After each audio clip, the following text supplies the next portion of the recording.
Hi, ನಮ್ಮ ಕನ್ನಡ ಚಿತ್ರರಂಗದ top 10 ಶ್ರೀಮಂತ ನಟಿಯರು ಯಾರಂತ ಈ ವಿಡಿಯೋದಲ್ಲಿ ನೋಡೋಣ. ಅದಕ್ಕಿಂತ ಮುಂಚೆ ನೀವೇನಾರ ನಮ್ಮ ಚಾನಲ್ನ ಸಬ್ಸ್ಕ್ರೈಬ್ ಮಾಡಿಲ್ಲ ಅಂದರೆ ದಯವಿಟ್ಟು ಸಬ್ಸ್ಕ್ರೈಬ್ ಮಾಡಿ, ಹಾಗೆ ಪಕ್ಕದಲ್ಲಿರುವ ಬೆಲ್ ಐಕಾನ್ ಪ್ರೆಸ್ ಮಾಡಿ.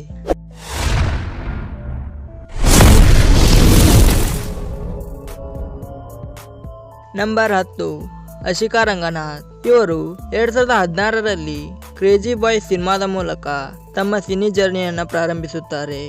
ಹಾಗೆ ರ್ಯಾಂಬೋ 2 ಚಿತ್ರದ ಚುಟು ಚುಟು ಹಾಡಿನ ಮೂಲಕ ಸಖತ್ ಫೇಮಸ್ ಆಗ್ತಾರೆ. ಅದಾದ ಮೇಲೆ ಕನ್ನಡದಲ್ಲಿ ಹಲವಾರು ಹಿಟ್ ಸಿನಿಮಾಗಳನ್ನು ನೀಡಿ ಇದೀಗ ಕನ್ನಡ ಅಷ್ಟೇ ಅಲ್ಲದೆ ತೆಲುಗು ಸಿನಿಮಾದಲ್ಲಿಯೂ ಕಾಣಿಸಿಕೊಳ್ಳುತ್ತಿದ್ದಾರೆ. ಇನ್ನು ಅಶಿಕಾರವರ ಆಸ್ತಿ ವಿಚಾರಕ್ಕೆ ಬಂದರೆ 20 ಕೋಟಿ ರೂಪಾಯಿಯ ಆಸುಪಾಸಿನಲ್ಲಿ ಇವರ ಆಸ್ತಿ ಇದೆಯಂತೆ. ನಂಬರ್ 9, ಅಮೂಲ್ಯ. ಒಂದು ಸಮಯದಲ್ಲಿ ಇವರನ್ನ ಬಾಲನಟಿ ಹಾಗೆ ನಟಿಯಾಗಿ ಕೂಡ ನೋಡಿದ್ವಿ. ಇವರು ಕನ್ನಡದ ಎಲ್ಲ ನಟರ ಜೊತೆ ಆಕ್ಟ್ ಕೂಡ ಮಾಡಿದ್ದಾರೆ. ಆದರೆ ಮದುವೆ ಬಳಿಕ ಯಾವ ಸಿನಿಮಾಗಳಲ್ಲಿಯೂ ಇವರು ಕಾಣಿಸಿಕೊಂಡಿಲ್ಲ. ಇನ್ನು ಇವರ ಆಸ್ತಿ, ಅಮೂಲ್ಯರವರ ಹೆಸರಲ್ಲಿ 20 ಕೋಟಿ ಮೌಲ್ಯದ ಆಸ್ತಿ ಇದೆ. ನಂಬರ್ 8, ರಕ್ಷಿತಾ.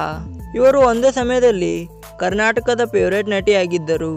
ಇವರು ಕನ್ನಡದ ಬಹುತೇಕ ಸ್ಟಾರ್ ನಟರ ಜೊತೆ ಸಿನಿಮಾ ಕೂಡ ಮಾಡಿದ್ದಾರೆ. ಇದೀಗ ಇವರು ಜಿ ಕನ್ನಡದಲ್ಲಿ ಜಡ್ಜ್ ಆಗಿ ಹಾಗೆ ಪ್ರೊಡ್ಯೂಸರ್ ಆಗಿ ಕೂಡ ಗುರುತಿಸಿಕೊಂಡಿದ್ದಾರೆ. ಇನ್ನು ಇವರು ಸಿನಿಮಾಗಳಲ್ಲಿ ಹೆಚ್ಚಾಗಿ ಕಾಣಿಸಿಕೊಳ್ಳದಿದ್ದರೂ ಟಿವಿಯ ಹಲವಾರು ಕಾರ್ಯಕ್ರಮಗಳಲ್ಲಿ ಜಡ್ಜ್ ಆಗಿ ಹಲವಾರು ಕಾರ್ಯಕ್ರಮಗಳನ್ನು ನಡೆಸಿಕೊಟ್ಟಿದ್ದಾರೆ.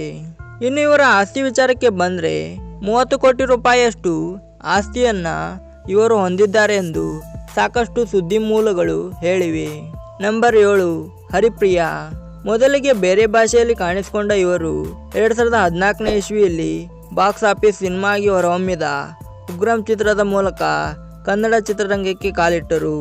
ಅಲ್ಲಿಂದ ಇವರಿಗೆ ಸಾಕಷ್ಟು ಸಿನಿಮಾ ಅವಕಾಶಗಳು ಕೂಡ ಸಿಗೋದಕ್ಕೆ ಶುರುವಾದವು. ಇದೀಗ ಕನ್ನಡದ ಟಾಪ್ ನಟಿಯರಲ್ಲಿ ಇವರು ಒಬ್ಬರು.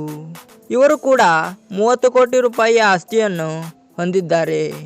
ನಂಬರ್ 6, ಮೇಘನ ರಾಜ್. ಇವರು ಮೊದಲು ನಟಿಸಿದ ಸಿನಿಮಾ ಅಂದರೆ ಅದು 2009ರಲ್ಲಿ ಬಂದ ತೆಲುಗು ಸಿನಿಮಾ ಬೆಂದು ಅಪ್ಪರಾವ್. ಈ ಸಿನಿಮಾದಿಂದ ಸಿನಿ ಜಗತ್ತಿಗೆ ಕಾಲಿಟ್ಟರು. ನಂತರ ಮಲಯಾಳಂ ತೆಲುಗು ಭಾಷೆಯಲ್ಲಿ ಕೂಡ ನಟಿಸಿ ಗುಂಡೆ ಎಂಬ ಚಿತ್ರದ ಮೂಲಕ ಕನ್ನಡ ಚಿತ್ರರಂಗದಲ್ಲಿಯೂ ಇವರು ಕಾಣಿಸಿಕೊಂಡರು.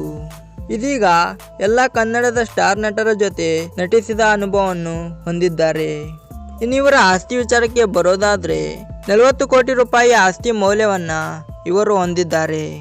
ನಂಬರ್ 5, ಪ್ರಣೀತಾ ಸುಭಾಷ್. ಇವರ ಆಸ್ತಿ ಎಷ್ಟು ಅಂತ ಹೇಳೋದಕ್ಕಿಂತ ಮುಂಚೆ ನೀವೇನಾರ ನಮ್ಮ ಚಾನಲ್ನ ಸಬ್ಸ್ಕ್ರೈಬ್ ಮಾಡಿಲ್ಲ ಅಂದರೆ ದಯವಿಟ್ಟು ಸಬ್ಸ್ಕ್ರೈಬ್ ಮಾಡಿ, ಹಾಗೆ ಪಕ್ಕದಲ್ಲಿರುವ ಬೆಲ್ ಐಕಾನ್ ಪ್ರೆಸ್ ಮಾಡಿ.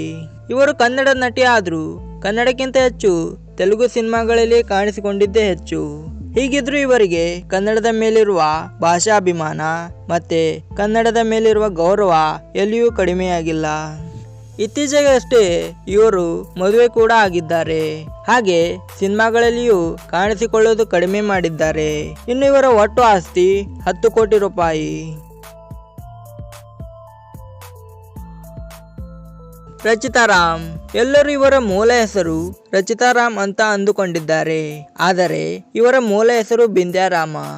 2013ನೇ ಇಸ್ವಿಯಲ್ಲಿ ಚಾಲೆಂಜ್ ಸ್ಟಾರ್ ದರ್ಶನ್ ಅವರ ಜೊತೆ ಬುಲ್ಬುಲ್ ಚಿತ್ರದಲ್ಲಿ ನಾಯಕ ನಟಿಯಾಗಿ ಅಭಿನಯಿಸುವ ಮೂಲಕ ಕನ್ನಡ ಚಿತ್ರರಂಗಕ್ಕೆ ಕಾಲಿಟ್ಟರು. ಇದೀಗ ಇವರು ಕನ್ನಡ ಸಿನಿಮಾಗಳಲ್ಲಿ ಅತಿ ಹೆಚ್ಚು ಸಂಭಾವನೆ ಪಡೆಯುವ ನಟಿ ಕೂಡ ಆಗಿದ್ದಾರೆ. ಇನ್ನು ಇವರು ಸಿನಿಮಾ ಕ್ಷೇತ್ರಕ್ಕೆ ಬಂದು 10 ವರ್ಷ ಕೂಡ ಪೂರೈಸಿದ್ದಾರೆ. ಇನ್ನು ರಚಿತಾ ರಾಮ್ ಅವರ ಕಡೆ ಇರುವ ಆಸ್ತಿ ಎಷ್ಟು ಅಂದರೆ 60 ಕೋಟಿ ರೂಪಾಯಿ. ನಂಬರ್ 3, ರಶ್ಮಿಕಾ ಮಂದಣ್ಣ. ಇವರು ರಕ್ಷಿತ್ ಶೆಟ್ಟಿ ಅಭಿನಯದ ಮೋಸ್ಟ್ ಪಾಪ್ಯುಲರ್ ಮೂವಿ ಕಿರಿಕ್ ಪಾರ್ಟಿ ಚಿತ್ರದ ಮೂಲಕ ಇವರು ಮೊಟ್ಟ ಮೊದಲ ಬಾರಿಗೆ ಚಿತ್ರರಂಗದಲ್ಲಿ ಕಾಣಿಸಿಕೊಂಡರು. ಇದಾದ ಬಳಿಕ ಹಲವು ಕನ್ನಡ ಸಿನಿಮಾಗಳಲ್ಲಿ ನಟಿಸಿ ಮತ್ತೆ ಪರಭಾಷೆಯಲ್ಲೂ ಕೂಡ ನಟಿಸಿ ಬಹು ಬೇಡಿಕೆಯ ನಟಿಯಾಗಿ ಕಾಣಿಸಿಕೊಳ್ಳುತ್ತಿದ್ದಾರೆ. ಇನ್ನು ಇವರ ಆಸ್ತಿಯ ಬಗ್ಗೆ ನೋಡೋದಾದ್ರೆ 60 ಕೋಟಿ ಮೌಲ್ಯದ ಆಸ್ತಿ ಇವರ ಹತ್ರ ಇದೆ. ನಂಬರ್ 2, ಒಂದು ಸಮಯದಲ್ಲಿ ಹೀರೋಗಳು ಇವರ ಜೊತೆ ಸಿನಿಮಾ ಮಾಡಲು ಕಾಯ್ತಾ ಇದ್ರು. ಇದೀಗ ಎಲ್ಲಿಯೂ ಯಾವ ಸಿನಿಮಾಗಳಲ್ಲಿಯೂ ಕಾಣಿಸಿಕೊಳ್ಳುತ್ತಿಲ್ಲ. ಇನ್ನು ಇವರ ಆಸ್ತಿ 70 ಕೋಟಿ ಆಸುಪಾಸಲ್ಲಿ ಇವರ ಆಸ್ತಿ ಇದೆಯಂತೆ. ನಂಬರ್ 1 ಮೋಹಕ ತಾರೆ ರಮ್ಯಾ 2003ರಲ್ಲಿ ಅಭಿ ಚಿತ್ರದ ಮೂಲಕ ಸ್ಯಾಂಡಲ್ವುಡ್ಗೆ ಎಂಟ್ರಿ ಕೊಟ್ಟರು. ಅನಂತರ ರಂಗ SSLC, ಆಕಾಶ್, ಮುಸ್ಸಂಜೆ ಮಾತು ಹೀಗೆ ಪ್ರಾರಂಭದಲ್ಲಿ ಹಲವು ಹಿಟ್ ಸಿನಿಮಾಗಳನ್ನು ಕನ್ನಡದಲ್ಲಿ ನೀಡಿ ಜನಗಳ ಮನ ಗೆದ್ದರು. ಮಧ್ಯದಲ್ಲಿ ರಾಜಕೀಯ ಕಡೆ ಗಮನ ಹರಿಸಿದ್ದರು. ಈಗ ಮತ್ತೆ ಸ್ಯಾಂಡಲ್ವುಡ್ ಕಡೆ ಮುಖ ಮಾಡಿದ್ದಾರೆ. ಇನ್ನಿವರ ಆಸ್ತಿಯ ಮೌಲ್ಯ 80 ಕೋಟಿಗಿಂತಲೂ ಹೆಚ್ಚಿದೆ ಎಂದು ತಿಳಿದು ಬಂದಿದೆ. ಇದಾಗಿತ್ತು ಫ್ರೆಂಡ್ಸ್ ನಮ್ಮ ಕನ್ನಡದ ಶ್ರೀಮಂತ ನಟಿಯರ ಆಸ್ತಿ. ನಾನು ಈ ವಿಡಿಯೋ ಮಾಡೋಕ್ಕೆ ತುಂಬಾ ಕಷ್ಟಪಟ್ಟಿದ್ದೇನೆ. ನಾನು ನಿಮ್ಮಿಂದ ಬಯಸೋದು ಕೇವಲ ಒಂದು ಲೈಕ್ ಮಾತ್ರ.